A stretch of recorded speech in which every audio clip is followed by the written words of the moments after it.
Hola, ¿qué tal? ¿Cómo estáis? Bienvenidos a esta presentación que hemos llamado el valor económico del tiempo personal. Esta es una presentación organizada por Econtime Consultants y vamos a hablaros de un tema verdaderamente innovador, verdaderamente especial. Un tema que durante prácticamente los últimos 100 años nos ha tocado porque no se ha sabido cómo tocarlo. Y parece ser que, bueno, que hemos encontrado una fórmula para determinar cuánto cuesta vuestro tiempo. Fíjate, cuánto cuesta vuestro tiempo. Y entonces uno dice, hombre, pues el tiempo, ¿cómo lo mides? Bueno, vamos a hablar un poco de cuál es ese valor de este tiempo personal. Esta es una conferencia y este es un tema que yo ya he trabajado pues, con varias universidades. Aquí podéis ver algunos ejemplos. Y también, bueno, asistentes y ejecutivos de estas compañías pues, han asistido a este tipo de formación ejecutiva y de eventos. Yo, primero de todo, presentarme. Yo soy Jorge Monray, soy profesor de microeconomía. Y entonces, algunos de vosotros vais a decir, bueno, ¿qué es esto de la microeconomía? Bueno, la microeconomía es la parte de la economía que lo que estudia, analiza e investiga pues, los movimientos y las interacciones entre la oferta y la demanda principalmente, entre consumidores y productores. Y entonces hablamos pues, de las dinámicas de los mercados, de precios, etc. Y lo que hacemos más o menos son cosas como estas. Nos hartamos de hacer fórmulas, de hacer ecuaciones, de hacer gráficos, o sea, pero en el fondo la microeconomía es un coñazo. Es aburrida, es soporífera, muchas veces es muy abstracta. En fin, yo tengo estudiantes norteamericanos de diferentes universidades, por ejemplo, de la Universidad de Arizona o de la Universidad de Nebraska, que a veces me dicen, oiga, yo preferiría que me sacasen una muela antes que tener que estudiar esto.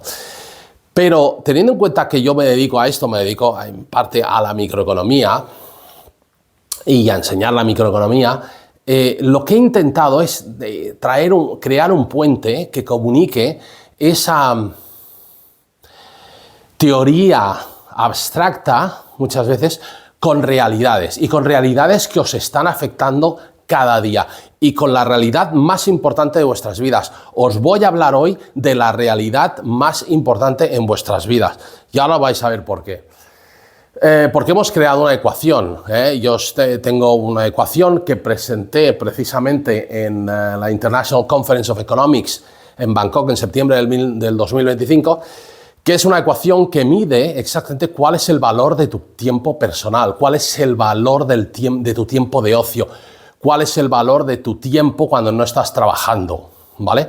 Y entonces decimos, bueno, cuando uno no está trabajando, pues ese es su tiempo de ocio. Y veremos, o su tiempo de vida, ¿vale? Aunque también, claro, trabajar también es vida, ¿no?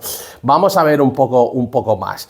Aquí tenéis una idea de la fórmula, no os voy a molestar con la fórmula, como podéis ver. Es una fórmula que he intentado ser equilibrada, es decir, no demasiado simple, pero tampoco demasiado compleja, y es una fórmula a la que hemos llegado a través de investigación cualitativa, preguntando a diferentes personas qué consideran ellos que es, cómo valorarían ellos económicamente su tiempo de vida, ¿no? O su tiempo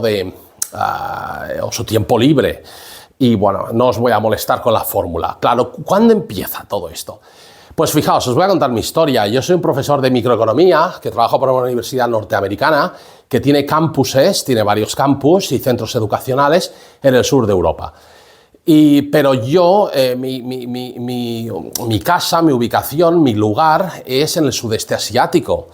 Yo vivo en Tailandia porque me casé con una mujer tailandesa y finalmente pues tuvimos una niña y decidimos pues vivir allá. Entonces lo que hago es que durante aproximadamente un medio año yo estoy físicamente en diferentes campus, en diferentes zonas. A veces estoy en Estados Unidos, a veces estoy en Italia, a veces estoy en España, ¿vale? Y sobre todo en Barcelona. Y ¿qué ocurre? Bueno, pues ocurre que tengo una niña que tiene actualmente 8 años. Y entonces esta niña, desde que nació, yo me vi obligado a trabajar en Europa. Y trabajar en Europa durante temporadas relativamente largas. ¿Por qué? Pues porque, como os podéis imaginar, uno va a Europa desde Tailandia y no puede ver a su familia en un fin de semana y no puede ver a su familia en un puente largo porque es imposible, porque estamos a 15 horas de vuelo, porque los vuelos son caros, porque hay jet lag, por una serie de historias, uno no puede ver a su hija. Y poco a poco yo pasé pues periodos de 6 semanas, de 8 semanas, de 8 semanas y media, de 10 semanas sin ver a mi hija. Y empecé a ponerme, como dice aquí, un poquito triste. Un poquito triste. ¿Cómo sentís todos vosotros cuando estáis de viaje y cuando durante periodos prolongados no podéis ver a las personas que queréis? ¿Os ponéis tristes? ¿Sí? Estamos todos tristes. Y yo me encontraba un poco triste. Entonces, por eso he escrito aquí un microeconomista triste desde Europa. ¿Sí? Aparte de ser un triste microeconomista, que eso también, ¿no? Pero yo me encontré muy triste. Me encontré muy triste porque echaba de menos a mi mujer. Y bueno, echar de menos a tu mujer todavía, porque cuando tú vuelves a casa, pues tu mujer sigue siendo la misma. Le das un abrazo y ves que es la misma. O sea, se ha cambiado, se ha cortado el pelo, en fin, sigue siendo la misma. Cuando le das un abrazo a tu hija y tu hija tiene 3 años, te das cuenta de que no es la misma. Te das cuenta de que en 3 meses ha crecido y tú no la has visto. Y no me vengáis con historias de que si la webcam y que si por el WhatsApp puedes conectar la cámara. No, oye, esto no sirve para nada. O sea, al final lo que tú necesitas es el contacto, y más si somos latinos, el contacto directo. Y entonces empecé a preocuparme y empecé a hacerme preguntas. Y esas preguntas iban en la siguiente línea. ¿Vale la pena esto? Y la respuesta es que sí, porque a mí me gusta mi trabajo, porque me autorrealiza, porque estoy en una universidad que estoy contentísimo, y por una serie de razones, pero en el fondo también me planteé hasta qué punto o cuántas horas estaba dejando de ver a mi hija o de ver a mi mujer, y si eso tenía justificación. Bien, sigamos. Pensar una cosa, ¿cuánta gente cuando os muráis, el día que fallezcáis o una vez vayáis a vuestro entierro, van a recordar que os quedabais trabajando hasta tarde en la oficina? ¿Cuánta gente? Aquí tenéis un gráfico. Probablemente en la familia, la familia o los cercanos, o tu mujer o tu marido, eso sí que recordarán que trabajas hasta largo. No va a ser tu jefe tú dirás, bueno, ¿dónde está jefe? Pues no lo sé, oiga, tu jefe probablemente también haya fallecido o ya esté en otra dimensión, ¿no? Claro, esto es importante tenerlo en cuenta, ¿vale? Entonces la pregunta aquí es ¿cuánto cuesta el tiempo de tu vida? El tiempo de tu vida, el de tu vida, el de tu vida, el de tu vida, el de tu vida, el de tu vida, el que está ahí abajo, ¿sí? ¿Cuánto cuesta el tiempo de nuestra vida? ¿Vale? Esto es una pregunta muy filosófica. Como es filosófica, los economistas huyen de lo filosófico porque no les gusta. Pero muchas veces está abierto a interpretación y está abierto a matices, y esto es algo que en la economía no acaba de gustar demasiado. Gustan más los números y demás. Bueno, claro, entonces muchos de vosotros vais a decir, hombre, pues resulta que mi tiempo personal, si hombre, el coste de mi tiempo personal o el coste del tiempo de mi vida, si está claro, eso es el coste del dinero que gano yo. Es decir, si yo gano, pues no lo sé, 5.000 euros al mes, pues ese es el coste de mi tiempo. No, eso es erróneo. Eso es tu coste de oportunidad. O sea, tu coste de oportunidad es la mejor alternativa a una posible decisión. En el momento que tú estás ganando 5.000 euros al mes y no trabajas y dejas de trabajar para esa empresa, pues tu coste de oportunidad son esos 5.000. Eso no es el tiempo de tu vida, ¿vale?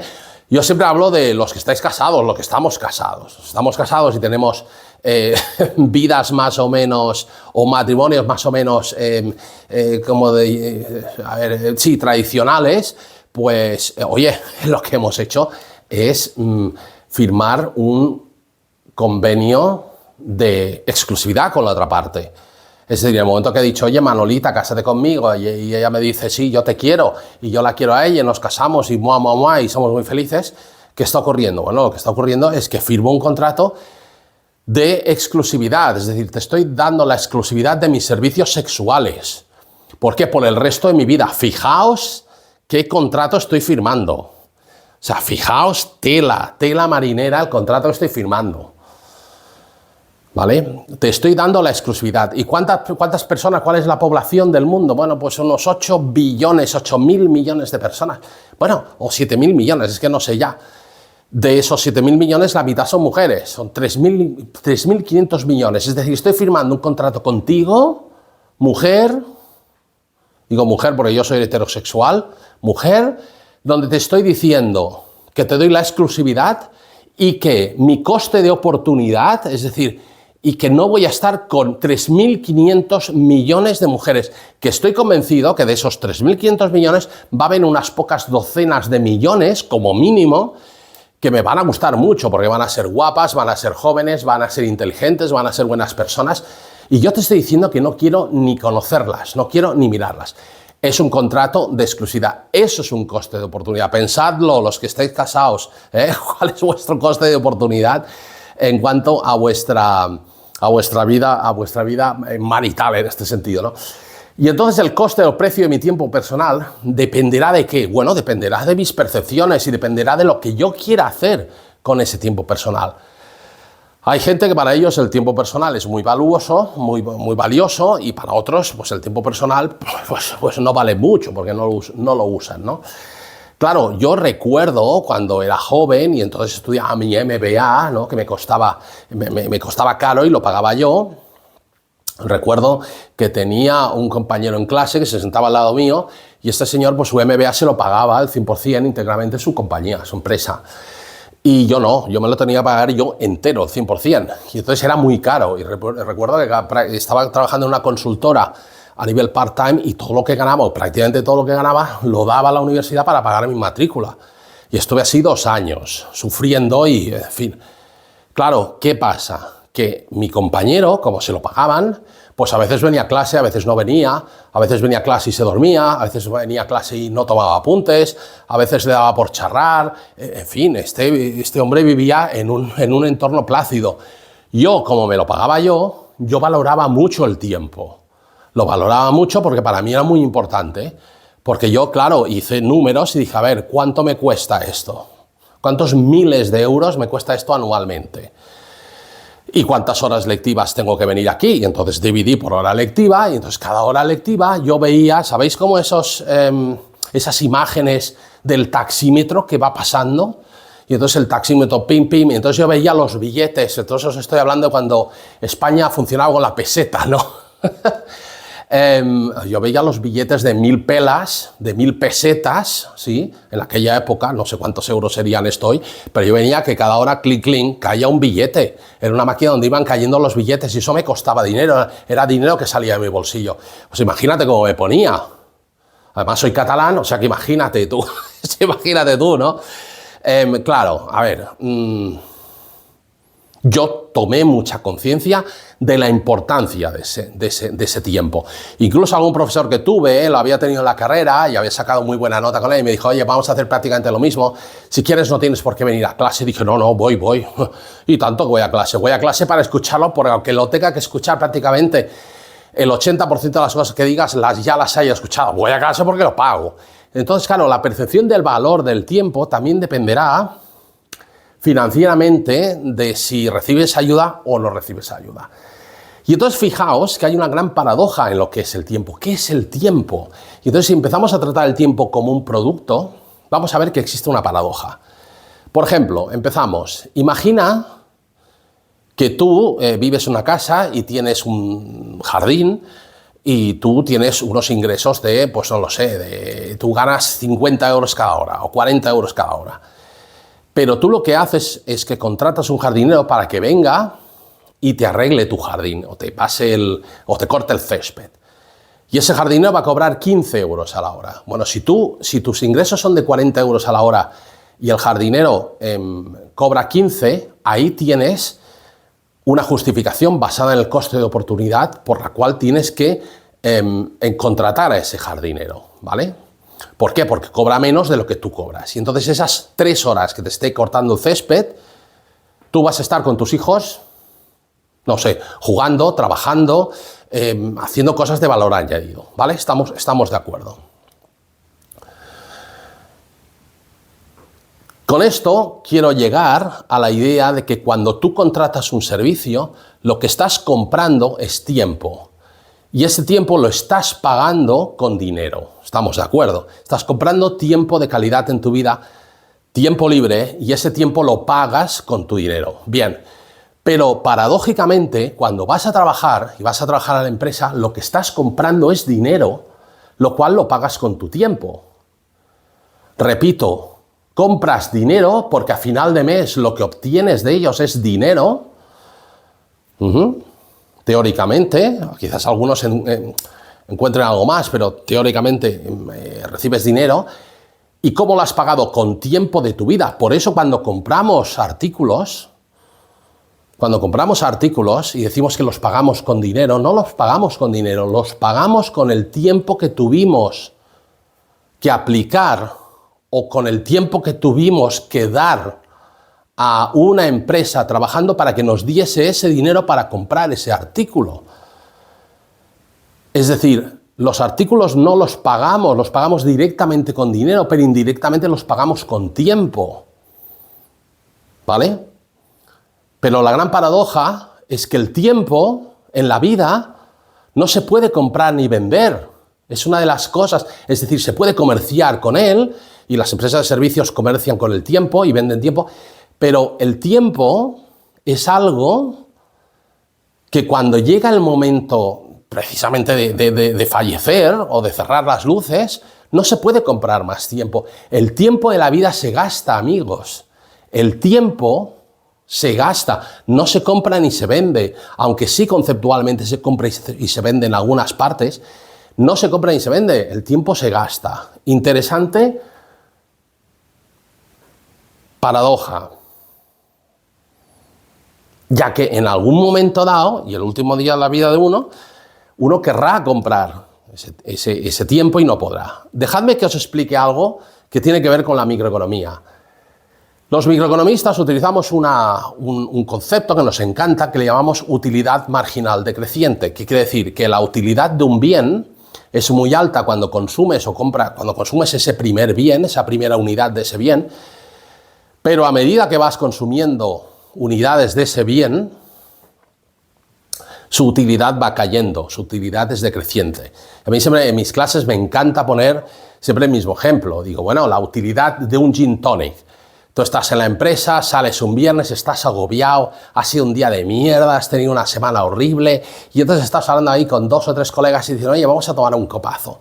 Bueno, la utilidad, el valor, el placer de ese primer gin tonic es glorioso, es fantástico. ¿Por qué? Porque la primera utilidad es del 100%, es una utilidad muy alta.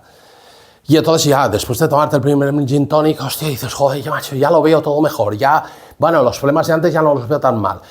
Tu amigo el de al lado pide una segunda ronda y te zampas un segundo gin tonic. Y después del segundo gin tonic ya dices, hostia, qué bien estoy. Tú, oye, ¿sabes qué? Al jefe que le den, a esto tal, a mí no me preocupa. Ya empiezas a ver las cosas de un color. Y luego te pides un tercer gin tonic. Y en el tercer gin tonic eres el rey del mambo. Eres el rey del mambo. Ya no hay problemas, ya estás. ¿Por qué? Porque, en fin, está haciendo efecto.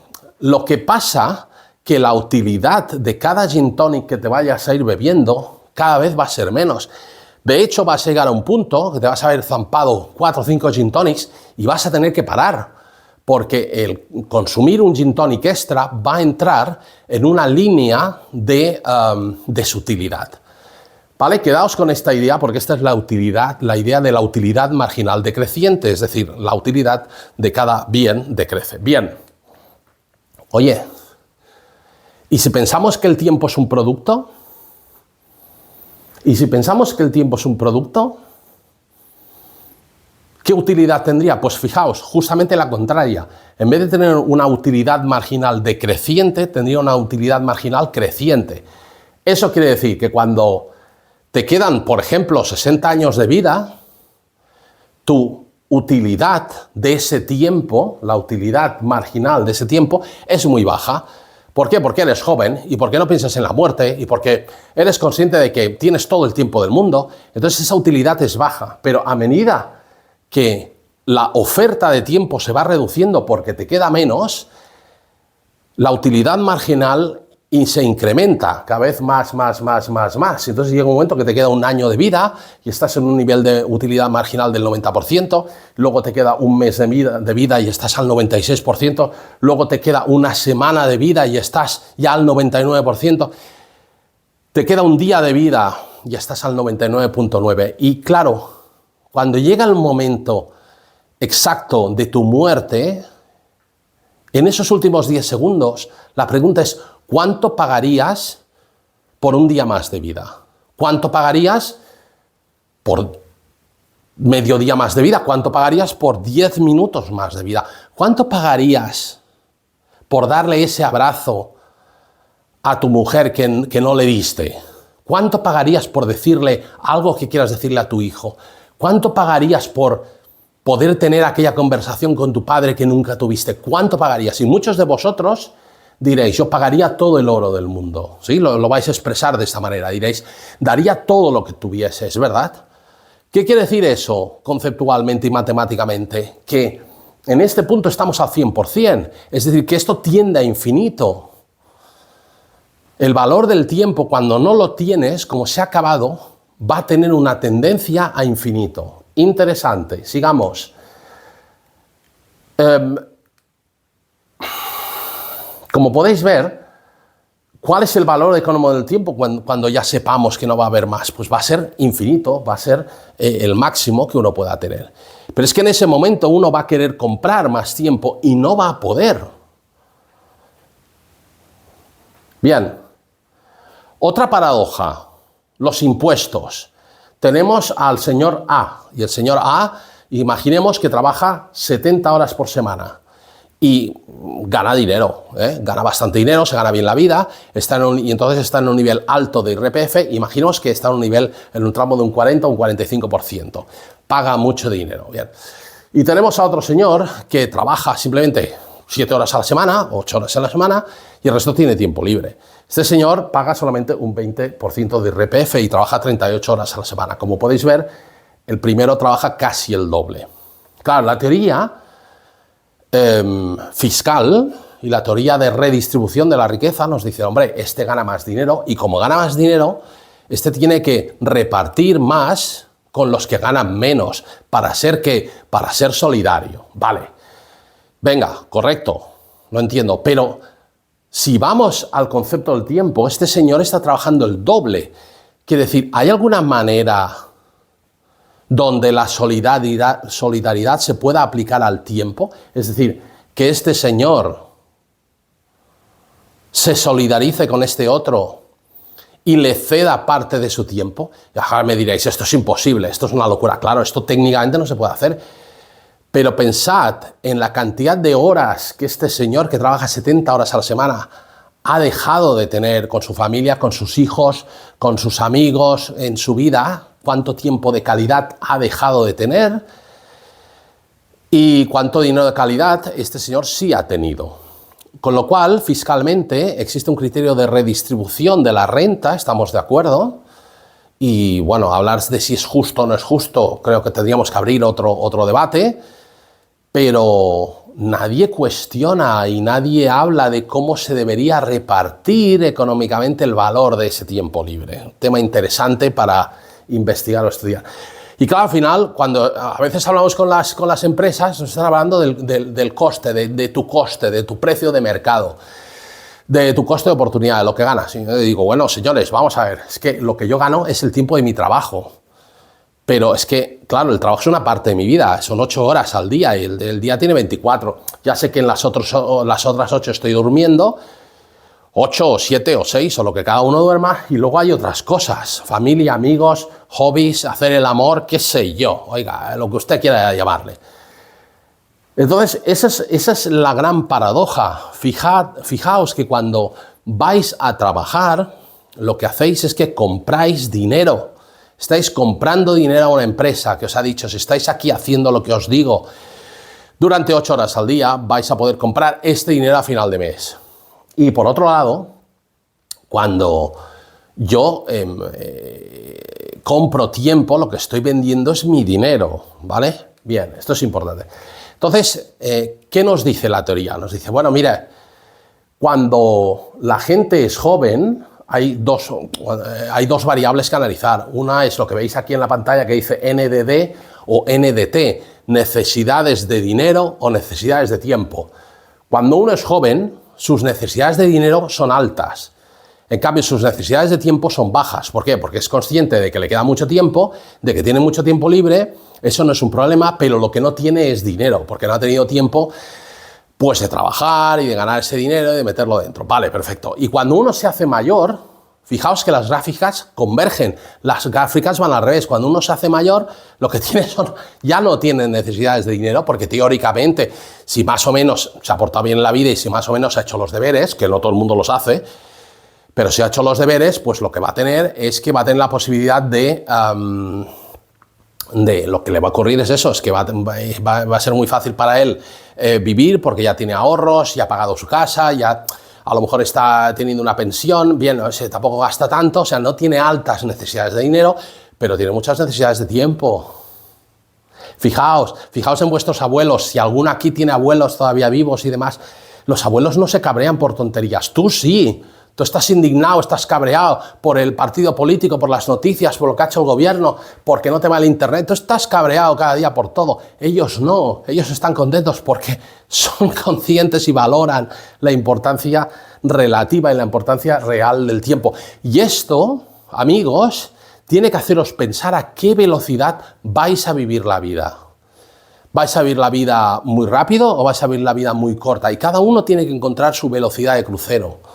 ¿Vale? O sea, no es que, hay una velocidad perfecta, ¿no? Cada uno tiene una. Yo tengo amigos que han vivido muy rápido y otros amigos que han vivido muy lento y gente que vive demasiado lento y ahora dices, bueno, pues oye, métele un poco más de zapatilla, ¿no? Pégale un poco más al acelerador, ¿no? Y hay otros que van al revés, van demasiado acelerados y demás. Luego, estos temas también hay que tenerlos en cuenta. Y esta frase me encanta. No sé si estáis de acuerdo, la vida es demasiado corta como para tomársela en serio y demasiado larga como para tomársela en broma. No vamos a vivir 200 años, luego no podemos estar haciendo planes siempre y no podemos ser 100% cerebrales y pensando en si esto es correcto y si lo otro y tal y cual y con un carácter tan restringido. No, porque no vamos a vivir 200 años, coño. Pero lo que no podemos hacer es, desde que tenemos 20 años, sexo, drogas y rock and roll y vivir demasiado rápido, porque un día vas a tener 60 y entonces vas a estar con el sueldo mínimo, no vas a tener donde caerte muerto, vas a acabar siendo un homeless, y entonces ese es el momento que te tocaría morirte. Pero claro, la gente se moría a los 60 años, hace 70, 80 o 100 años, sí, la gente se moría a los 50 o 60 años, pero es que hoy en día no nos morimos a esa edad, nos morimos a los 80 o 85. ¿Vale? Entonces, esta fórmula para valorar el tiempo libre tiene 6 dimensiones. Hemos llegado a estas 6 dimensiones a través de un estudio cualitativo, una investigación cualitativa, etc. Os voy a hablar rápidamente de las dimensiones. La primera es el coste de oportunidad, ya hemos hablado de ellas, es la mejor alternativa al trabajo, ¿sí? Entonces, lo que esta fórmula calcula por defecto es que si tu coste de oportunidad, es decir, tu salario es más alto, el valor de tu vida va a ser más alto. ¿Por qué? Porque también sería, una estupidez, no tendría ningún sentido desenganchar el valor de tu vida también del valor de trabajo, porque el valor de trabajo está dentro de tu vida. Luego, la primera variable es en sí, la primera dimensión, el coste de oportunidad. La segunda, vuestra situación financiera. ¿Qué situación financiera tienes? ¿Tienes una situación financiera positiva o negativa? Positiva cuando tu patrimonio neto es positivo, cuando tienes más activos, tanto activos fijos como activos líquidos, da igual. Cuando tienes más activos que deudas. Situación financiera negativa, cuando tienes más deudas que activos. ¿Cuál es tu situación financiera? Y fijaos que esa situación financiera va a trabajar en la fórmula creando un pequeño ajuste a la situación del coste de oportunidad. Y además aquí se le aplica un logaritmo por razones de querer suavizar la fórmula, ¿vale? Tercera dimensión, la edad. Oiga, cuanta más edad tengo, menos años de vida me quedan. Luego, al tener el factor tiempo menos peso, o al haber una menor oferta genérica o simbólica de tiempo, más valor obtiene mi tiempo personal. Luego, el factor de edad es importante, y es muy importante. Y cuando, oye, si tú volvemos a lo mismo, si tú le dices a un niño pequeño o a un bebé, oye, ¿cómo valoras el tiempo? Pues el bebé te dirá, es que yo no sé ni lo que es el tiempo. Fíjate, entonces lo valora en 0 porque no sabe lo que es ignorante. Luego los niños pequeños tampoco valoran el tiempo, porque no conocen ni la hora y no saben ni cómo va. Pero cuando tú hablas con una persona que tiene 82 años, te dice, no, yo sé lo que es el tiempo, yo sé a qué hora me levanto, yo sé cuándo voy a dormir, yo sé qué día es hoy, y porque inconscientemente te está diciendo, yo sé lo que me queda de película, ¿vale? O una persona, fijaos, una persona que haya estado cercana a la muerte, o que la muerte le haya mirado a los ojos cara a cara porque haya tenido un cáncer. Claro, estas personas te dicen, yo soy muy consciente del tiempo. Luego, la edad es una dimensión importante. Otras dimensiones, por ejemplo, las obligaciones familiares, qué número de dependientes tienes a tu cargo. Tanto sean niños, como sean mayores, como sean, a lo mejor es un hermano, a lo mejor es una persona, es de qué número de dependientes tienes, 1, 2, 3, 4, 5, 0. Y segundo, ¿cuál es el nivel de trabajo y de dependencia que te generan? Porque si, por ejemplo, que eso es una cosa que estáis viendo aquí hoy en día, muchos de vosotros, parejas divorciadas o madres solteras pues se quejan muchísimo, o padres solteros, de que no tienen apoyo, de que están ellos solos. ¿Por qué? Porque la carga es mucha. Entonces, el valor de tu tiempo libre va a depender del número de dependientes y de la responsabilidad familiar, ¿vale? Quizás tengas mucha o quizás tengas poca. Quinta dimensión, bueno, ¿cómo valoras subjetivamente tú la importancia del tiempo libre que tienes? O sea, quizás el tiempo libre tenga un valor mayor al del trabajo, o quizás el tiempo del trabajo tenga un valor mayor al del tiempo libre. Oiga, ¿y cuál es la respuesta correcta? Mire, no hay respuestas correctas. Cada uno es cada uno, y por eso esta fórmula es una fórmula práctica y aplicada, porque se aplica y se ajusta a las necesidades en ese momento de cada individuo. Una persona que le guste mucho su trabajo y que no tenga hobbies, y que no tenga amigos, y que no tenga familia, y que no tenga dependientes, pues claro que se hace un esclavo del trabajo, solo hace que trabajar, porque el valor y su interpretación subjetiva, su valoración subjetiva de su tiempo libre es que es muy bajo, porque prefiere su trabajo. Pero cuando uno tiene, por ejemplo, niños, o tiene mujeres, pues, o tiene parejas, eso es distinto. Sexta dimensión, la salud. No solamente es tu edad, sino es tu salud. ¿Cuál es el nivel de salud que tienes? Y entonces la fórmula corrige, aplica un inverso a la salud, porque en principio cuanta más salud tienes, menor valor, pero lo que ocurre es que cuanta menos salud tienes, más valor le vas a dar a tu tiempo libre. ¿Por qué? Porque hay parte de tu tiempo libre que no puedes utilizar precisamente porque tienes mala salud.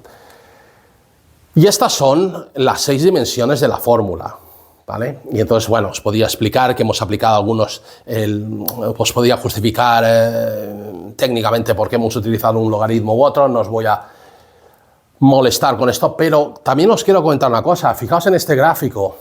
¿Cuál es el coste? Por ejemplo, esta es otra de las cosas que hemos descubierto en esta investigación. ¿Cuál es el coste de llevarte trabajo a casa? Y a veces uno dice, bueno, no pasa nada, debe incluido. No, el coste de llevarte trabajo a casa es mucho. ¿Por qué? Porque una cosa es lo que tú cobras de contrato, y eso te sale un precio neto hora. Pero otra cosa es que si le añades todas esas horas que sigues trabajando en casa para la empresa, tu precio hora cae. Y no solamente es que cae, es que realmente hace mucho más caras las horas de tu tiempo libre. Entonces eso está explicado en esta gráfica. Una cosa es tu tiempo, digamos, nominal, o lo que tú deberías cobrar teóricamente, que en este caso son 2.400 euros según dice tu contrato, y otra cosa es lo que deberías cobrar teniendo en cuenta la cantidad de trabajo que te estás llevando a casa. Entonces nosotros aplicamos esta fórmula, vamos a empresas, ayudamos a las empresas, hacemos auditorías de cada empleado, hablamos con ellos y al final obtenemos una serie de resultados. Y entonces tenéis aquí algunas aplicaciones pues, de resultados de diferentes clientes que nos han dado su testimonio y que les ha ayudado mucho ver cuál es el precio exacto de cada hora de su vida en su tiempo libre o en su tiempo personal. Y luego pues, tenemos aquí algunas valoraciones sobre las interpretaciones y los significados de esa hora. Fijaos que muchas veces si vuestro coste de oportunidad o vuestro tiempo en la empresa o lo que os paga la empresa es, por ejemplo, 20 euros a la hora, esto es lo que estás cobrando tu neto, veréis muchas veces que el valor personal, el valor económico de vuestro tiempo personal es muchísimo más. Muchas veces veréis que es de 5 veces más, de 6 veces más, de 10 veces más. Y entonces esto te tiene que hacer parar o te tiene que dar la posibilidad de pensar. Y tienes que decir, vamos a ver, si yo estoy trabajando y estoy comprando dinero a 20 euros la hora, ¿tiene sentido que yo siga trabajando? Cuando resulta que yo no estoy viendo a mi mujer, que estoy dejando mi matrimonio, que me estoy perdiendo, por ejemplo, la infancia de mis hijos. La infancia de tus hijos no va a volver. Hay un estudio que dice que tus hijos los vas a ver desde que tienen 0, desde que tienen 1 año hasta que tienen 18 años, 18, 19, 20 años. Cuando tu hijo tenga 18, 19, 20 años, ya vas a haber pasado con él el 90% del tiempo potencial que puedes pasar con tu hijo en tu vida. Porque a partir de ese momento que tendrá 20, se irá a su vida, se cambiará de ciudad, vendrá a verte un día por Navidad, claro, lo verás de Pascuas a Ramos, claro. Entonces, por ejemplo, los que, como yo, tenemos una hija que tiene ahora 8 años, yo tengo que explotar a mi hija ahora, desde los 8 hasta los 12, 13, 14, a partir de que tenga 13 o 14, ya mi hija no hace falta que la vea, porque, en fin, estará con sus amigos y ya no le importará a su padre. Pero ahora es cuando ella quiere a su padre. Entonces yo estoy enfrentándome ahora, por ejemplo, a 5 o 6 años que van a ser cruciales.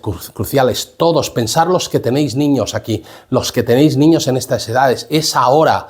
Y entonces si ahora es en el momento cuando viene la empresa y te dice que tienes que viajar un 70%, piensa cuánto te va a costar esto, cuánto dinero tienes que pedirles. Eso no significa que siempre les pidas eso.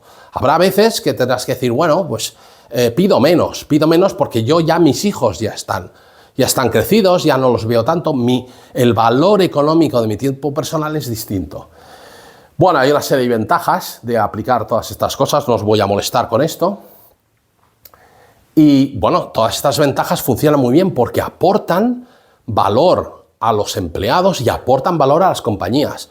¿Por qué? Porque el ser consciente y el conocer perfectamente o a la perfección cuál es el valor económico de tu tiempo personal te va a ayudar a ser mucho más consciente de cuál es el valor de tu tiempo libre. Y eso va a contribuir directamente a estas 3 palabras, al work-life balance, al equilibrio entre el trabajo y la vida, que es algo que, en fin, mucha gente ha perdido y no entiende. ¿Cuáles son los beneficios para las empresas? Pues mira, las empresas tienen que utilizarlo esto, porque una cosa es contratar una silla y otra es contratar una persona. Las empresas tienen que demostrarnos que son capaces de contratar gente y no de contratar sillas solamente. Dejadme que os ponga un ejemplo muy fácil. Tú imagínate que estás soltero o soltera y que quieres encontrar una pareja y enamorarte y crear un futuro y crear una vida, en fin, todas estas cosas. ¿Alguien se ha imaginado que yo voy a buscar a alguien y conozco a alguien pues en un bar, en una discoteca, en una biblioteca, donde sea, y que nada más conocer a esa persona yo le diga, oye, me gustas mucho, vamos a mi habitación? Esto no se hace, porque la otra persona va a pensar que tú eres un oportunista, tú eres un interesado, tú no te interesa. Entonces, tú lo que haces es empezar a preocuparte de la otra persona. ¿Quién eres? ¿Dónde trabajas? ¿Qué haces? ¿Cómo vives? ¿Cuáles son tus inquietudes? ¡Pam! Y entonces tú le muestras a esa persona que esa persona te importa. Y después de que ha habido una serie de encuentros donde esa persona ha visto que tú eres buen tío y tienes capacidad de empatizar y te preocupas por ella, entonces, bueno, ahí va a empezar a salir química y entonces probablemente sí, acabemos echando unos cohetes y con fuegos artificiales en el dormitorio. Eso está claro y sabemos que va a acabar así y está claro. Ya hay atracción física, vale, perfecto, pero fijaos que uno no puede ir directamente y decir, oye, mira, que te he visto y que eres muy guapo o muy guapa y que me interesa ir contigo al dormitorio. No, esto no lo dices directamente. Bueno, pues esto es lo que están haciendo, esto es lo que hacen todas las empresas. Todas las empresas te contratan y te dicen, bien, hola, buenas, siéntese aquí, mire, tenemos un puesto para y queremos que tal, y queremos que usted trabaja, y queremos que usted haga, y queremos tal, y estamos buscando esto, y queremos tal, y los objetivos de la compañía. Y entonces te están hablando todo de lo que les interesa a ellos. Ellos no se preocupan de ti en ningún momento. ¿Cómo vas a creer? ¿Cómo vas a atraer talento si tienes una mentalidad orientada al trabajo únicamente? El trabajo es parte de la vida de esa persona, pero no es lo único, hay más cosas. Entonces tienes que centrarte en el tiempo de su vida. Y entonces aparte de explicarle todo lo que es el contexto organizacional, que me parece perfecto y tiene que ser así, y por eso le vas a dar dinero a esa persona, no nos olvidemos, aparte de eso tienes que ser muy consciente de que esa persona tiene una vida, y tiene una familia, y tiene unas necesidades. En definitiva, contratemos personas y no sillas. Al final, os voy a contar una historia de lo importante que esto es. En el momento que vuestra empresa haga una auditoría o contrate una auditoría con Econtime Consultants y nosotros nos podamos reunir con cada uno de los empleados y podamos conjuntamente valorar su situación financiera, su edad, sus necesidades familiares, su grado de dependencia, etcétera, etcétera, y le demos un número sobre el coste y el valor y el precio de su hora, esas personas lo primero que van a percibir es que la empresa se preocupa por mí y yo le importo a la empresa. Ese es el primer gran paso hacia el work-life balance, el equilibrio trabajo-ocio, que muchas empresas se jactan de que lo respetan, etcétera, etcétera, pero al final no me dan nada que me lo demuestre. Nosotros te lo demostramos con números, con el valor económico del tiempo personal. Y en el momento que el empleado perciba que la empresa se preocupa por él, el empleado lo va a dar todo. Eso va a ser un catalizador brutal de motivación. Ejemplo, los elefantes. Yo vivo en el norte de Tailandia, y entonces vosotros recordaréis que en el año 2005 hubo un tsunami horrible en Tailandia que devastó la costa y que mató unas cuantas miles de personas, un tsunami horrible. Y el gobierno tailandés lo que tuvo que hacer, o lo que hizo, fue contactar con los responsables que tenían elefantes en el norte. Hay muchos elefantes y hay también muchas atracciones de elefantes y dijo, bueno, todos estos elefantes los necesitamos en el sur para que levanten escombros y para que busquen, no solamente para que detecten cadáveres, pero para que puedan salvar la vida a la gente, bueno, saquen los escombros, etc.